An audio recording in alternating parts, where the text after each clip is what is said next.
ఏ student protest సైట్కైనా వెళ్ళండి, వాళ్ళ మాటలు వినండి. మన యూత్‌లో ఒక్కొక్క అమ్మాయిలో, ఒక్కొక్క అబ్బాయిలో ఇంత శక్తి ఎక్కడి నుంచి వచ్చింది? ఇంత ధైర్య సాహసాలు వాళ్ళకి ఎక్కడి నుంచి వస్తున్నాయి? అక్కడ సీఎమ్మా, పీఎమ్మా, కేంద్ర మంత్రా అని చూడట్లేదు.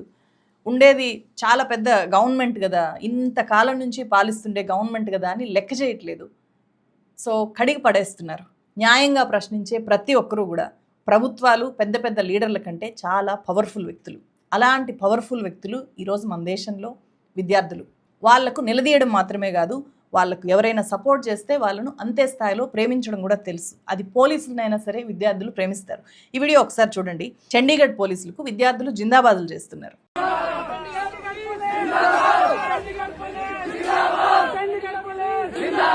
ఇంతకీ ఏం చేశారు చండీగఢ్ పోలీసులు? వాటర్ ఇచ్చారు. ఢిల్లీలో జరుగుతున్న మూవ్మెంట్కి కొనసాగింపుగా చండీగఢ్ సెక్టార్ 17 ప్లాజాలో విద్యార్థులు ప్రొటెస్ట్ చేశారు.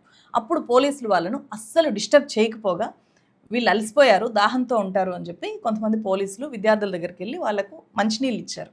ఒక పోలీస్ ఆఫీసర్ అయితే వీళ్ళు కూడా మా పిల్లలు లాంటి వాళ్ళే కదా అని చెప్పి చెప్పారు. వాటిని అందరూ విన్నారు, వైరల్ అయినట్టున్నాయి అవి. సో డ్యూటీలో ఉన్న పోలీసులు తమతో హుందాగా ప్రవర్తించి తమ ఆవేదనని అర్థం చేసుకోవడమే కాకుండా మాకు నీళ్లు కూడా ఇచ్చారు అని చెప్పి విద్యార్థులు వాళ్ళ పట్ల కృతజ్ఞత చాటుకుంటున్నారు, పువ్వులు ఇస్తున్నారు, ఇట్లా జిందాబాదులు చేస్తున్నారు. నిజమే కదా, శాంతియుతంగా ఎవరు నిరసన తెలియజేసినా పోలీసులు పూర్తిగా సహకరించాలి.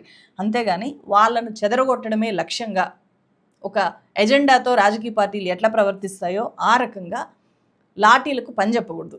ఢిల్లీ పోలీసుల ప్రవర్తన దేశంలో ఉండే మొత్తం పోలీసుల మీద విద్యార్థుల్లో వ్యతిరేకత వచ్చేలాగా వాళ్ళ ప్రవర్తన ఉంటే చండీగఢ్ పోలీసులు అసలైన పోలీసింగ్ ఎలా ఉండాలో విద్యార్థులకి చూపించారు.